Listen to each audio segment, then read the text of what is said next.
Hey guys, Old Beater Cars Workshop. Welcome to my new shop. Anyways, we're working on another project. We're building a 1932 Ford. I think it's a double A or I think it's a double B or double. I forget which one it is, but it's a commercial style uh, Ford truck. Probably like a 1 ton, equivalent 1 ton or 2 ton truck. And it's gonna be it's gonna be a 1 ton dually. Making it, so I actually have a mold for the tires already. They're sitting under the camera. So, and actually, I got some RC tires, but I think they're actually might be a little bit too big for this application. But we'll see. Just using the original, I basically casted these from the original 1/8 scale, and I casted the tires with the these rims right in here. So I'll be putting a few of these together to give it. Well, this is actually the front. Where's the damn rear tires? Oh. Anyways, these are the rear. And casted one of these, and I have to get some. I'm gonna be using some resin, some fiberglass resin. It works pretty good for doing this big stuff because we're taking, for doing the bigger models. You're probably better off using fiberglass resin or buying a big jug of smooth cast, 300 or 305, whichever you want. 300 is probably a little better because it cures faster. But anyways, yeah. So you're probably wondering, oh, geez, man, you're doing a lot of fabrication on that body. Well, yes, of course. You guys know that Old Beater Cars is, like all about me. I like to change things up a bit and give it my own, do stuff my own way and such, like everyone else building models, right?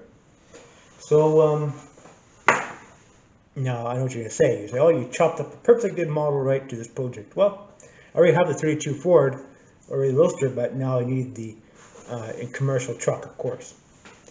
So I'm lacking some parts on this build here, so I'm gonna have to cast some parts from the original kit because I have a block, but I don't have the cylinder heads. I don't have the intake. I'm gonna have to cast those parts from the original kit I have over here from the other 32 Ford I have, which I have sitting beside me on the bench here. So anyway. So anyways, what you have to do with this kit here to make it into a truck, you have to cut the back of the box off. And here's actually the cab right now, the bottom of the cab. I glued this here last night before I went to work. And here are the sides, the corners. You have to modify these and get them to fit in there properly and such. Do some fancy cutting and fabricating and such. And get those all in there. I'll be doing that later. And you got to put the front piece in here and such, and basically have to just do everything you have to do to it to make it look the part, right? And of course, the top of it's gonna be the big problem. And anyways, basically you have to cut the fenders off the back of the car, right? So you basically cut it off here, and such what you have to do, right? It's kind of a long process, you know how it is. It is what it is. But anyways, these pieces here are from the back of the hood, right? Back on here, something like that. They're on the back part of the car, right? So you want to do this. Of course, the back part of the cab is curved, right? So you take the hood. Here's the back of the hood, right? You have to cut it, slice it, and you measure it up to where you want. And you put it on here, and then you get, because the cab has a bit of a curve in it. That's the way they are, right? So those are just things you have to do. I mean, it's going to be a long project on this one here, but I mean, I just want to do it, and it's going to be a fun project because it's going to take a lot more scratch building to get this to look the part than other. Well, I mean, done lots of scratch building, so most times you have lots of parts to do this, but being this is a 1/8 scale, I mean, you have the cab and the fenders and that are part of the drivetrain and such, and you still have to come up with the rest of the stuff to get it looking the part. So yeah, so I mean, I still have to build the cap for the cab, and all the framing for the doors and all that stuff like that, and get a mini me of George, and then we can drive it. No. Anyways, just it's just a long process, and luckily with the kit, I bought like a half kit, and it come with everything pretty much, just minus a few chrome parts, and it came with everything I needed to do this project.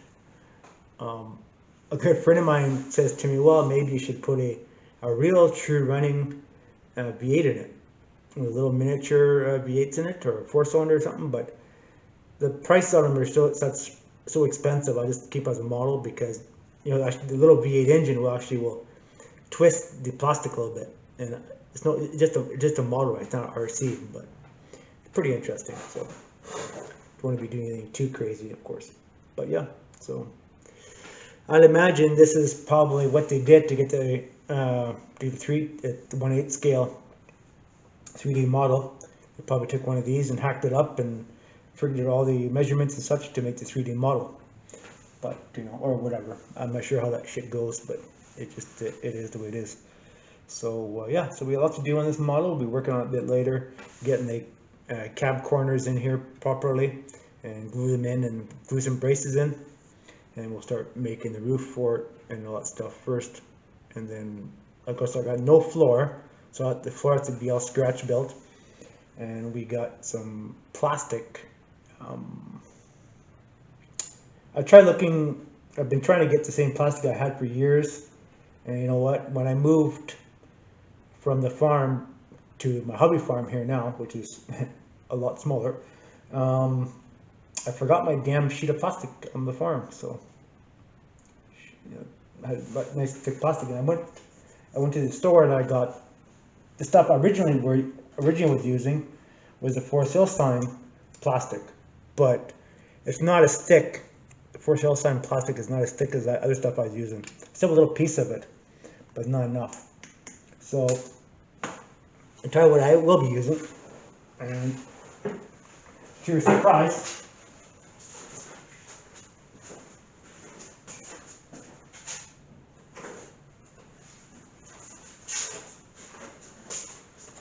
is more for sale sign material, but this is the corrugated stuff.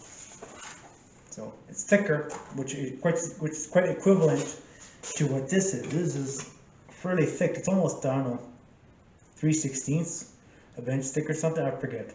I'm not too good on the increments on inches, because I usually deal with either 1/8 inch, 1/4 inch, 1/2 inch, all that shit like that, right? So, but yeah, so this is pretty close to what this is. And this is going to be, of course, this is flexible, so it will help for making the cab and then make it give it a round shape I want. But this is, I ordered from Amazon. I thought it was to be the stuff I wanted, but it wasn't. So I was going to order some stuff from China, some foam stuff, but yeah, that'll work. I mean, it'll look the part and everything. I mean, just for the body panels, and it actually gives me the thickness for this, right? So we'll make it work. It still cuts and glues. Use regular, regular glue we like to use, like Tamiya glue or the tester stuff, and all glues to it. So whatever. So anyways, guys, thanks for watching my video, and I'll try to do a few more updates on this project, because this is going to be a real long project on this one here. It's going to just take and take and take and take, and that's the way it's going to be. So guys, thanks for watching my video. If you have any questions, as always, post in the comments below. And anyways, there you have it.